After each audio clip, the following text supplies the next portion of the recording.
Welcome to the Parenting on the Spectrum show with board-certified behavior analyst and infant-toddler development specialist, Theresa Alexander Inman. Parenting on the Spectrum dives into real stories, challenges, and triumphs, offering invaluable insights and support for families on your unique journey. Let's get into the episode. Welcome. So happy to have with us again Mr. Russell Van Brocklen, the Dyslexic Professor. Welcome, Russell. Thanks for having me on. It's a pleasure. Welcome back, I should say.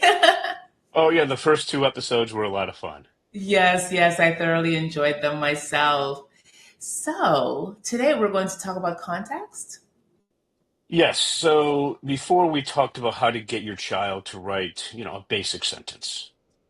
Today, what I'm going to walk you through is how to show your child how to overcome their reading issues, and then how to write basic body paragraphs.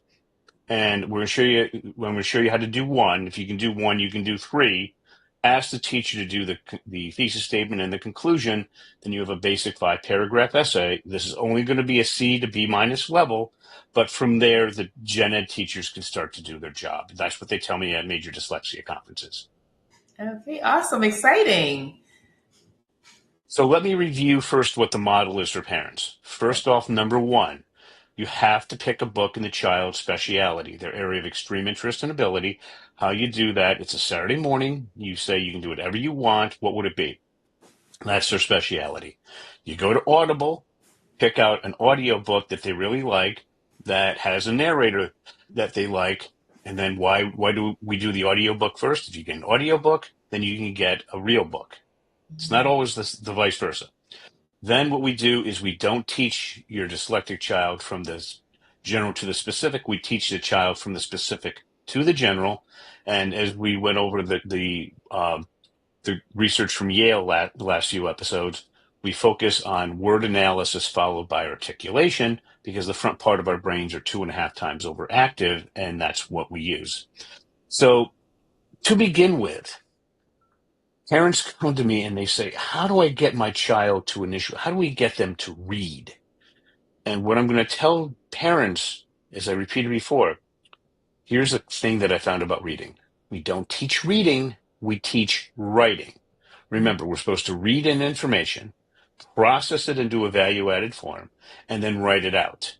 So if you can write it, you can read it. So how do we do that? It's what I like to call the half-circle process. It's a hero. The hero wants to do something, which we turn into a universal theme. And then we pick an optimum villain who's best able to prevent the hero from accomplishing their goal. And that's either a person or a concept. I tend to start off teaching people, and then as they get more advanced, it's a concept.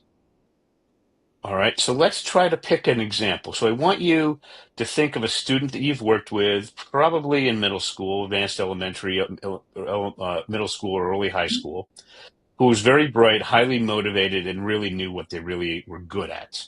Can you think of a student like that? Yes. Okay. Change the name to protect their privacy. What's the student's name? Tommy. Tommy. What is Tommy's speciality? Music. Tommy can Music. draw like there's no tomorrow. Okay. So music. So what we're going to do with Tommy is we're going to ask Tommy. So what we're going to do is we're going to start off with Tommy's speciality. And what we're going to do is parents ask your child to write in one sentence, what does the hero want to do? So in this case, what does Tommy want to do in relation to music? So go ahead and make up a sentence like that. What does Tommy want to do in relation to music? Tommy wants to be a drummer. Tommy wants to be a drummer. Great. Now we need 2 words. The first word is an action word that takes the hero from where they are and moves them to the general direction where they want to go. In your sentence, what's the action word? Action word. Tommy wants to be... I can't think of an action word. Oh my gosh. Wants. Oh, wants. Oh, goodness. Yeah, exactly. Yeah. What's the most important word of that sentence? Tommy wants. What's that? Okay, so wants is the action, and then drummer is the most important. because that's Okay. what he's going towards. Well, you could be drummer or it could be B. Okay, got it. Which one do you want to go? It's a difference of opinion. Um, I say drummer because it's like drummer is more like it's more tangible than Okay. B. So, all right. So, what I'm going to need you to do is to open up your thesaurus. Mm-hmm. So I can, after I explain the steps, we can go through the next one. So what we do, why am I having you pick two?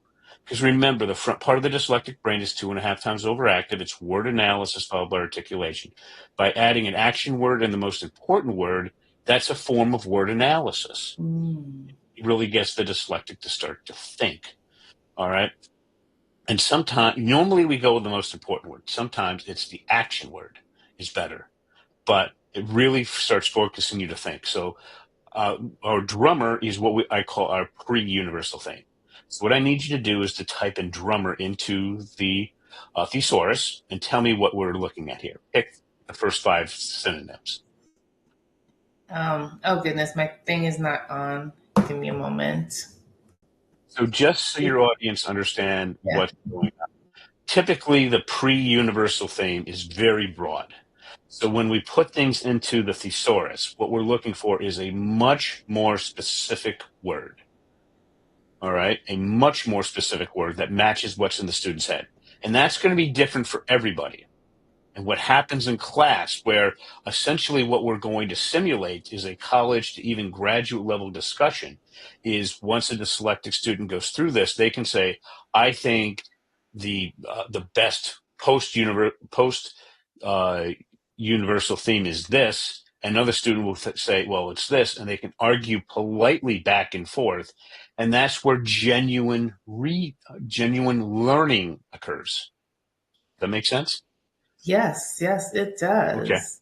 All right. So Um, were you able to bring up the thesaurus, or is that still giving you technical yeah, issues? I did, but it's not like it's got Okay. drummer. Then all And, parents need to, you can forget about it. So okay. so when you go into, you put drummer or anything else into this, you're going to go 5 words, 10 words, the entire level, maybe multiple levels. What you do is you have your dyslexic student type in, and this is going to be a key point, because parents are about to scream, my child won't do this. And I'll tell them how to get around that. You're gonna have Tommy type out drummer, go to Merriam-Webster's online dictionary, Mhm. and you're gonna have him pick his definition and type it out. All right, Okay. and then for each word that you choose, you're doing five synonyms, 10 synonyms, or the whole level, or multiple levels. Each one, you're gonna have the child type out the word and pick their definition and type it out. Okay. And parents are coming back to me all the time. My child won't do this. And if it was for a school project, you would be correct. But this is in their speciality. Mhm. Okay. Their area of extraordinary motivation and where they're gifted and what they love doing. And what I tell children before we start doing this, I'd say there's going to be some work, but we're going to do it in an area that you're interested in. So are you willing to do the work? And that's where I get the yes. Okay. Now, here's my question for you. How many times do you need to type out the word in the definition until you know it? Mm. What do you think? So, maybe 6 or 7. Okay. For a dyslexic, it might be 20 or 30. Okay. All I know is as you go through this process and as you go through their book, for example, I'm just again going to use a young girl who tends to go like to pick the Sorcerer's Stone and wants to go through her like Hermione. Mhm. I'll put them on the first chapter and I'll say, give me things that Hermione likes or dislikes. Okay. Or Hermione wants to do something. I will keep them on that chapter, go listening to the audiobook while they're following with a finger, while they're trying to answer a specific question, because that takes the chaos. When we ask them, do you have ideas flying around your head at light speed, but with little to no organizations? And they say, yes. That takes that chaos and drops it 70, 80%. I will keep them on that chapter again and again and again until they can read the entire chapter. You find a word they don't know, type out the word, type out the definition. Go through it again. It'll become less and less. All right. After about 4 to 5 chapters in any given book, they can generally read the book. All Oh. right. So as the student's going through this, so let's just use a drummer as the post-universal theme. Okay. So then what we're going to need to do is to figure out who is the ultimate villain. And let's just start off with a person because it's easier to start off with people. Who is the ultimate villain that can prevent Tommy from playing his drums? Can I just make up a name? Well, I mean, Oh, obviously, who is going to have the power over Tommy oh, the to parent. prevent? Okay, and in Tommy's, which one of Tommy's parents is the enforcer? Okay, let's say Dad.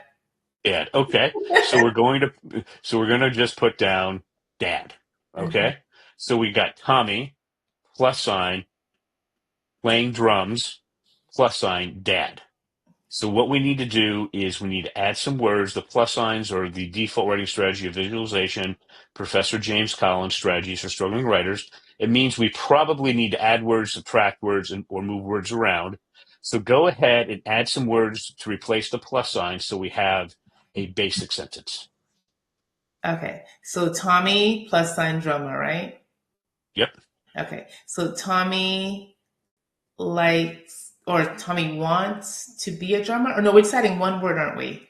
No, you can add a few. Tommy wants to play the drums. Okay, so Tommy wants to play the drums and And then we got his and dad. And his okay, dad's going to prevent him from doing it. right. And Dad said no. Okay, so Tommy wants to play the drums, but Dad said no. See how we got there? Yep. Okay, now we're going to add because and give me 3 good reasons why why his father said no. Give me 3 good reasons. Okay. So Tommy doesn't have a drum set, so they'd have to buy a set. Lessons are expensive, and Dad doesn't have the time to take him. Okay, let's assume they had the drum set. Okay. Okay, and Tommy just wants to play, and it's the drum set, 6 o'clock at night. All right, give me 3 reasons why he couldn't play what Dad doesn't want him to play the drums. Dad's It's the trying to drums. What's that? Dad's trying to sleep to get up to for work in the morning, and he just Yes. wants peace. Okay, give me another one. Um, Dad. Okay, so that Tommy plays too loud, too long, too late. Okay, all right. You see what you're saying? Now, you have a master's degree, correct? Yes. Do you see how this caused you to sit back and to think for a moment? Okay. Now imagine what this is like for a 10-year-old dyslexic child. But here's the thing, we have 2.5 times the neuroactivity, and parents will be shocked at how good their kids are doing this once they practice. Mm. Okay. So one of the reasons why I just did that was to show that even with a master's degree, this isn't automatic. You have to think about this. So we're not playing this context. The craft of research was designed for PhD students. I just happened to drop it to 4th grade. All right. So we are taking adult level thinking and putting it on a 9-year-old, and they will excel at it because it's in their speciality, and we have 2.5 times the neural activity. But let's go back and use Hermione as an example. So let's say we're going to use this as a book. What is it that Hermione wants to do? Let's put that into a sentence. Are you familiar with the Sorcerer's Stone that much, Harry Potter? No, I've never watched or read a Harry Potter anything. Ah, okay. What is the current thing that every child knows about? The Wimpy Kid or something, or anything else you really know a lot about? I don't know a lot about a lot, but anyway, I know Dogman is kind of popular. Yeah, the Okay, Wicked so do you Witch. really know it really well? I don't Okay. I'm just going to give you an example with Hermione. All right. Hermione wants to study magic. Wants is the action word, know. study is the main word, and then so we would take study, put it into the thesaurus, come up with something more evolved. But for just illustration points, I'm just going to use study as the universal thing. Who's the best person or concept that can prevent Hermione from studying. All right, she likes doing advanced magic. And I'm going to put it, it's the rules of Hogwarts that won't let her study too far above her grade level. Okay?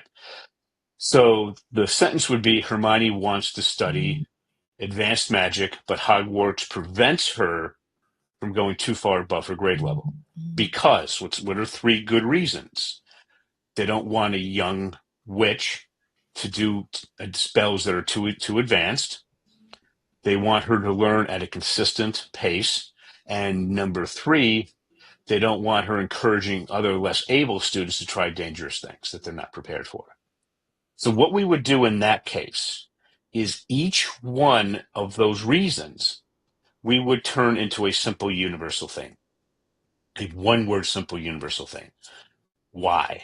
Because once you understand a simple universal theme and then go and try to find an example, it's so much easier. So for example, just to get something for the teenage level, for middle school level, in the more advanced books, around the middle, Hermione found out that she loved Ron.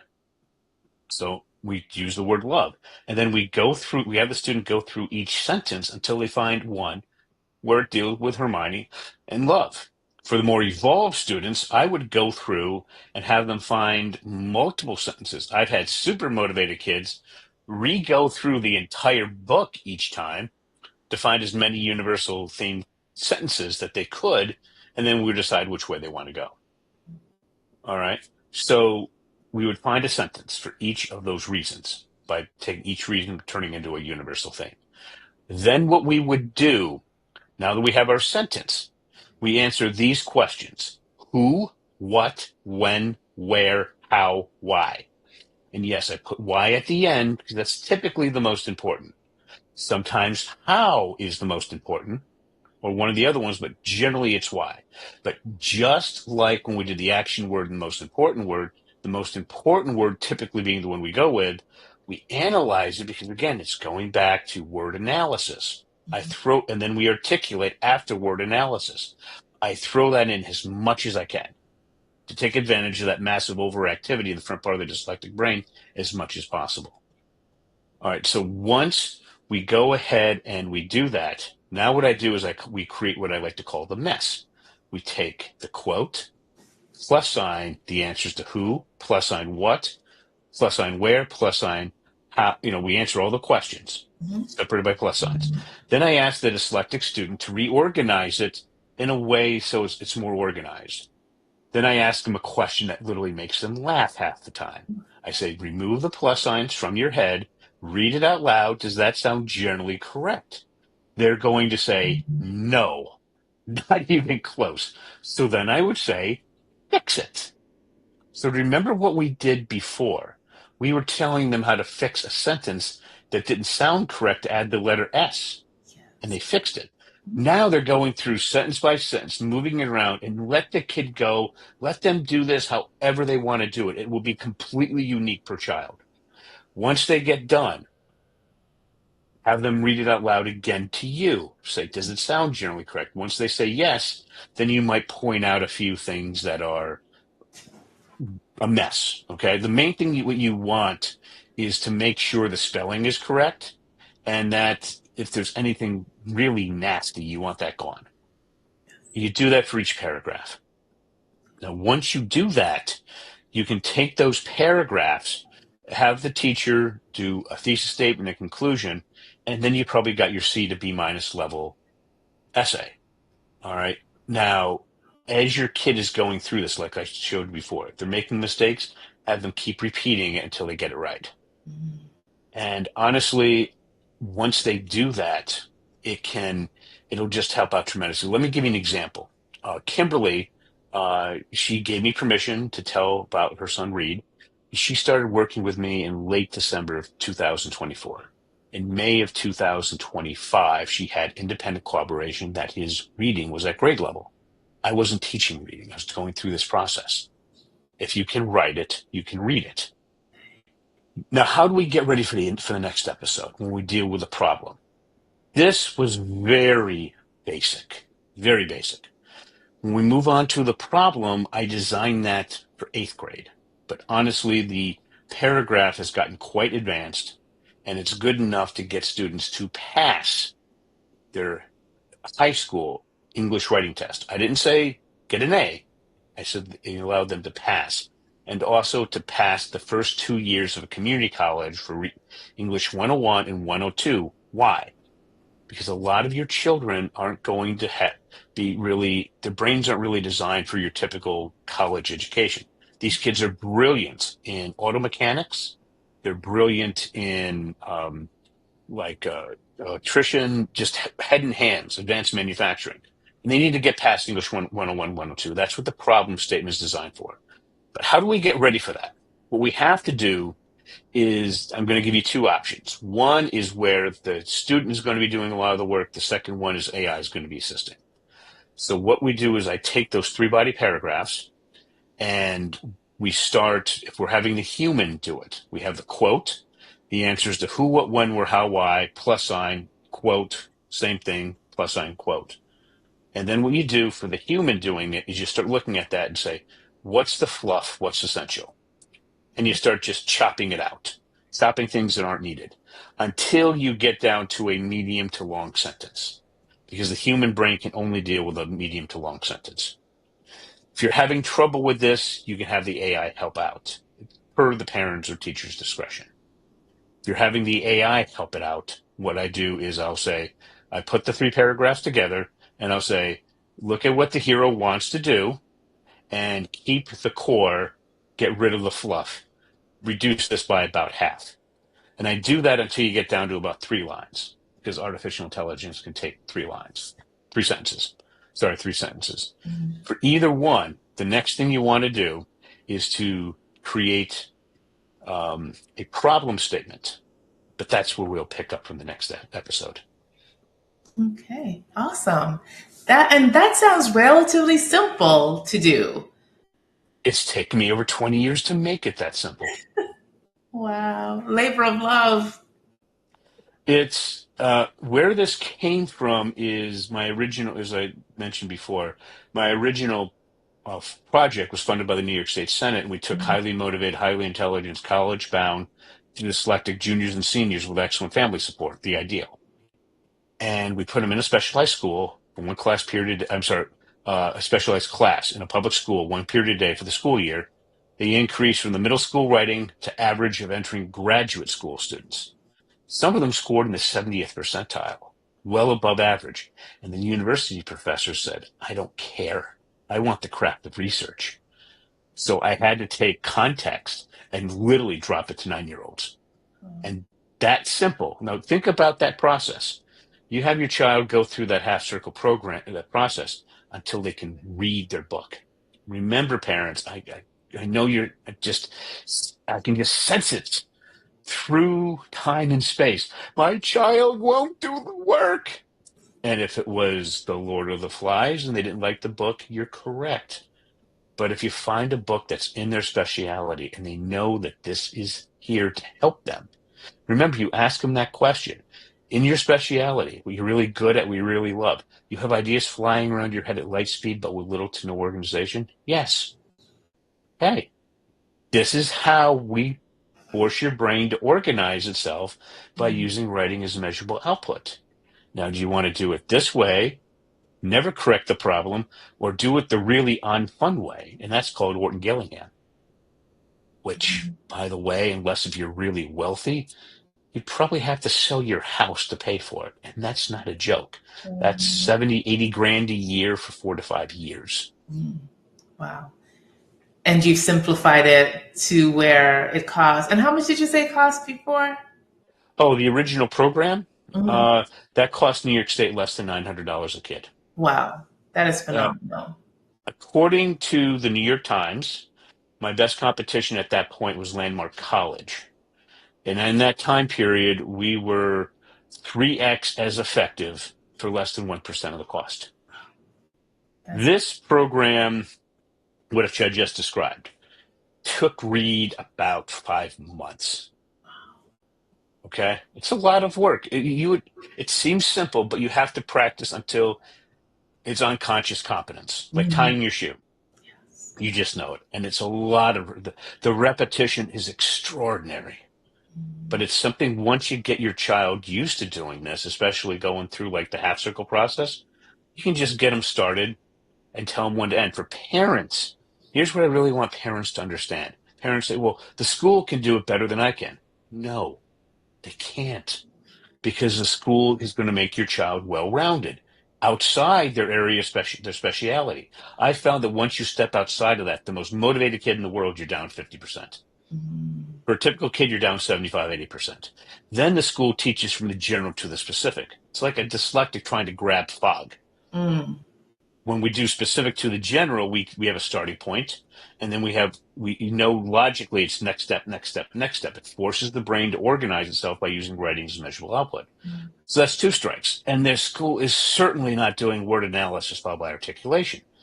So parents, even though most parents aren't professionally trained to do this, you follow these steps. If you have any specific questions, you can just go to dyslexiaclasses.com. That's plural, dyslexiaclasses.com, plural. Fill out the contact form, and I'll be happy to walk you through this. It's not hard to do. Awesome. Thank you so much, Russell. It's been awesome chatting with you again. Well, thanks for having me on. My pleasure. And we'll see you again next time, right? Yep. Next time we're going to go into the problem area. And remember, this will get your child through middle school, through the first 2 years of a community college, or to pass their English high school test. And then the next one, for parents that are really ambitious, we do solution. I want you to imagine this. Imagine the teacher's been teaching Shakespeare for 25 years. Your child goes in and presents a paper where the teacher learned something substantial, something that college professors would think is original. All right, that rarely happens. And I can show you so your child can do that every time. Fabulous. Thank you. Thank you. And audience, thank you for watching. And you can go back to E360 TV to watch previous episodes. And yeah, because Russell and I, we talked about the basically the foundation of the system. So catch up. All right. I will see you. Take care. Thank you for watching. Thank you for being here, Russell. Thanks for having me. My pleasure.